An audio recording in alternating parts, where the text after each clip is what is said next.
I've now completed 22 days on the carnivore diet, and I just want to share with you some of the conversations that I've been having. At any time you start something new that's completely different, obviously you're going to talk about it. You're going to talk about it with your friends. You're going to talk about it with your family, the people that are the closest to you. But I'm getting a lot of questions. I'll say, right? What about your cholesterol? What about colon cancer and all these different healthy? What about fiber? Right? Are you having issues going to the bathroom? All of those things. And it's funny to me because they're so rooted in what the mainstream media and what mainstream nutritional education has taught us for years. And really what I'm learning through this process is that I've got to take everything that I was taught and I've got to throw it away. I want to tell you guys a little bit of a story about one of the experiences that I had during my doctoral program. If you're not familiar, MSG is monosodium glutamate. Okay, now that is a compound that they use in labs they feed it to mice, they feed it to rats to be able to make them obese. Because if they're going to test a weight loss drug, they've got to be able to have a control group. There are two control groups, right? So, that's the process in order to make a mouse or a rat fat, is to feed it MSG. But MSG is in 80% of the foods here in America. That's a huge, huge problem. So I point this out, and on a discussion board for my doctoral program back in 2015.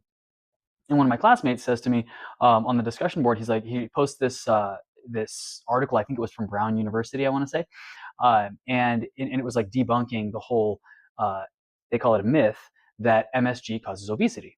Okay, in humans. So the reason why they use rats and mice is because our anatomy, our organ functions are so similar, right? So when they use a mouse or a rat, I know they're not humans, but our systems work very similarly, right? That's why they use them for experimentation.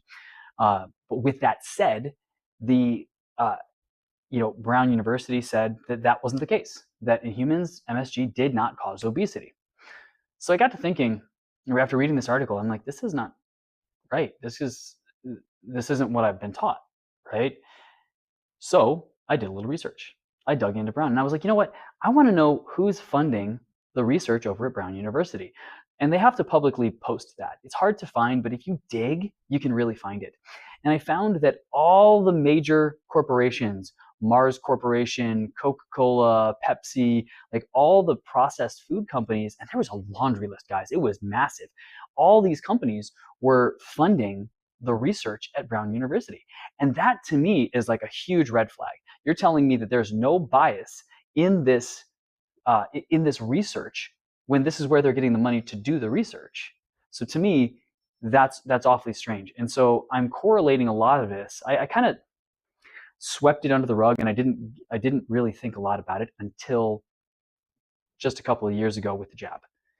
Because they floated this narrative, as you guys are well aware, that this is a pandemic of the unvaccinated. This is if you're not a good person unless you get the vaccine. And they pushed every single person to get this experimental drug that was completely different than any of the vaccine technology that had been out previously. And so they hadn't tested it in large enough control groups to understand if it even worked, if it was safe or effective, even though they said that it was.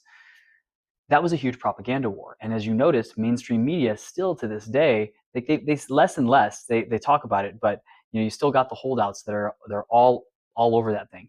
And we're seeing so many reports that are surging, coming to the surface about people that got vaccine injuries. And so I'm getting even more red-pilled than I had been before, to where I'm starting to understand that what we think we know in health and fitness, in nutrition specifically, is all driven by food companies. So many people that are following the vegan, vegetarian movement, they've been brainwashed, and it's unfortunate. But I want to be here to experiment with this carnivore diet, and I've been learning so much in the process. Right? Did you know that the myelin in your brain is made up completely of cholesterol? Right? Did you also know that prior to the 1900s, that when the rise of processed sugars and the rise of seed oils and the rise of all of these different unhealthy uh, food-like products had hit the market, that's when Alzheimer's skyrocketed. Before that, Alzheimer's wasn't really a thing. So, we have to understand that a lot of the diseases that we're facing today are easily curable by food. And so I'm having to explain all of this to the people that I love the most. And so many people are like, well, that's too extreme. That's too extreme. I believe in moderation. And the more that I learn, the more I understand that moderation today is not, oh, I can have cakes and candies and snacks and all that stuff, sometimes. That's like saying, oh, I can have cocaine sometimes. I can have recreational drugs sometimes. I'm not putting that garbage in my body, right? Because none of it is good for you. It's really unfortunate that we've been so brainwashed to think that we can't be included in society unless we are wrecking our bodies. And so I look at people that say, oh, the way that you eat, Eugene, is crazy. And then I watch them pound energy drinks and I watch them eat processed food, nothing that has come from an animal, nothing that has come from the ground, and everything's coming from a package from a factory that's got nothing natural in it. It's full of chemicals and preservatives, and they call my diet crazy. So, maybe this is a rant today more than it is a video log, but I would tell you guys that as you're doing this thing, just understand that you're not going to be looked at favorably as you do this thing. But I've developed a community of people around me that have joined me on this carnivore diet, and they're actually seeing a lot of the same results that I am. Right? I've got clients that have lost more than 10 pounds that have been stuck at a certain weight. I've seen in less than a couple weeks, right? Their pain is resolving. There's just like so many positive stories. And I've even had some of the most skeptical wives of my male clients that have come out and said, and now they're like supporting this carnivore diet. They're like, wait a second, your blood work looks good. Your LDL cholesterol looks good.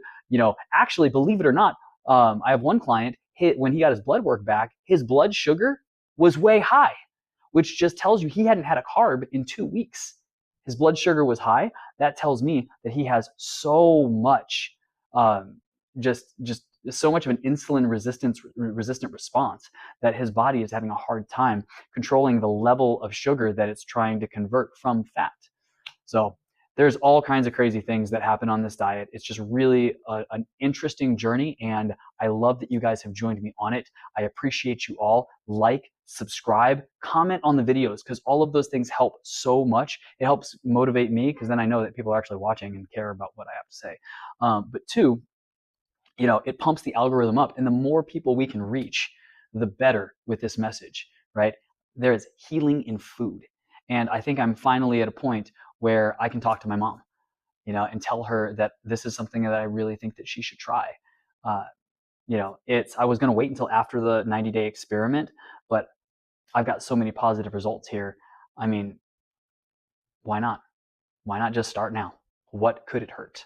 I know for a fact that cutting out the seed oils and the processed sugars, the chemicals, the artificial sweeteners, all of that crap, that's for sure going to help her.